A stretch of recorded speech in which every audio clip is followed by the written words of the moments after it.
اعوذ باللہ من الشیطان الرجیم بسم اللہ الرحمن الرحیم۔ بخاری شریف جلد سوم حدیث نمبر 1286۔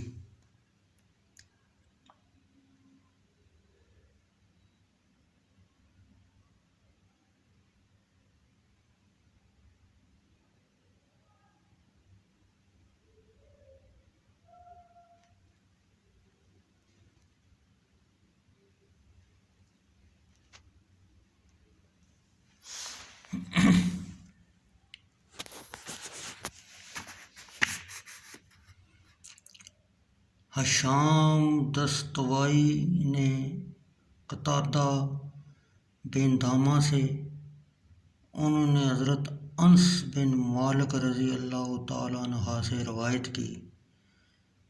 انہوں نے کہا صحابہ کرام رضی اللہ تعالیٰ عنہ نے رسول اللہ صلی اللہ علیہ وسلم سے سوال کیا، حتیٰ کہ انہوں نے سوال میں اصرار کیا تو آپ غصے میں آ گئے اور ممبر شریف پر جلوہ افروز ہوئے اور فرمایا، آج جس چیز کے متعلق بھی تم مجھ سے دریافت کرو گے، یعنی غائب اشیاء کے متعلق، میں تمہارے لیے اس کو بیان کروں گا۔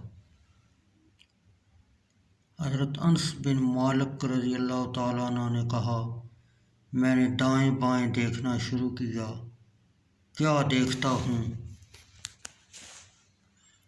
کہ حاضر صحابہ کرام رضی اللہ تعالیٰ عنہ میں سے ہر شخص اپنے کپڑے میں اپنا سر لپیٹے ہوئے رو رہا ہے۔ کیا دیکھتا ہوں، اچانک ایک شخص عبداللہ بن حذافہ جب وہ لوگوں سے جھگڑتا تو اس کو غیر باپ کی طرف منسوب کیا جاتا تھا۔ اس نے عرض کیا، یا رسول اللہ صلی اللہ علیہ وسلم، میرا باپ کون ہے؟ آپ صلی اللہ علیہ وسلم نے فرمایا، تیرا باپ حذافہ ہے۔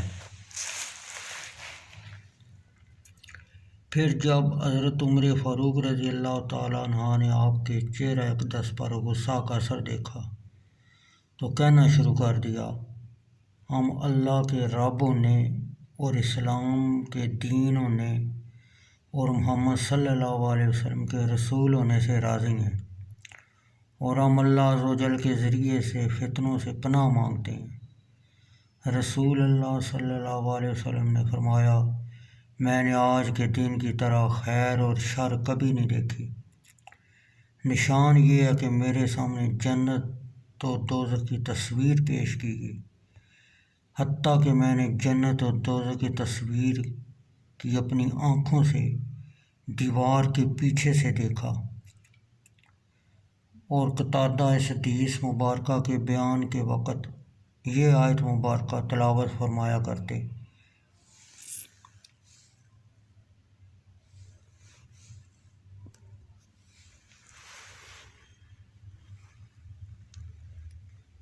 اے ایمان والو، ایسی باتیں نہ پوچھو جو تم پر ظاہر کی جائیں تو تمہیں بری لگیں۔